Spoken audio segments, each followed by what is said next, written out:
台山嘅美食係遠近聞名，最出名嘅有呢個黃鱔飯、五味鵝、生蠔等等。咁街邊小食咧，最為有代表嘅就係呢個爐底翅。咁台山個鄉鎮咧，到處都街頭巷尾啲人擺攤賣爐底翅。咁最為出名嘅就肯定係水爆爐底翅。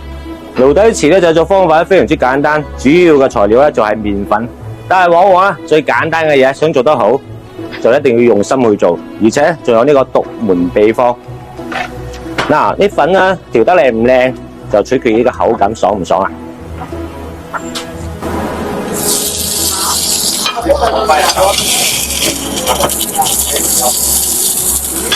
啊，係。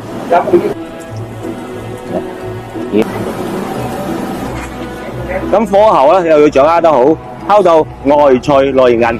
嗱，呢個餅咧睇落去唔需要咬都知道一定係非常之好口感噶啦。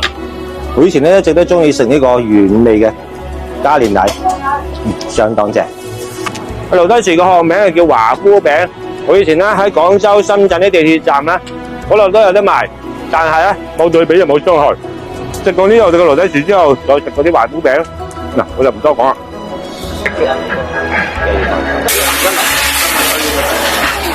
好唔好食啊？呢位華僑，哇，又鹹又甜，好正啊！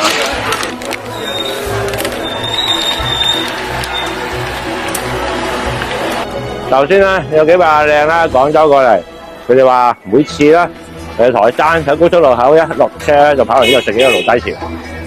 嗱，佢哋都會幫我哋去宣傳啊，廣州啊、南番順呢一帶咧，啲人都知道台山水爆爐底翅，食過之後有翻陣味。老細，呢個爐底翅咧喺度開咗好多年啦，係嘛？響度㗎。我記得10幾年前咧，我都喺度一直食開你間爐底翅嘅喎。開啫。啊，係咪揾到好多錢啊？一直咁好生意？人人都係揾牛肉㗎啦。咁都相當唔容易咯。係咯，想問下你用唔用徒弟啊？少，你亂過來我埋飛教你。嗱，老細都話收佢做徒弟啦。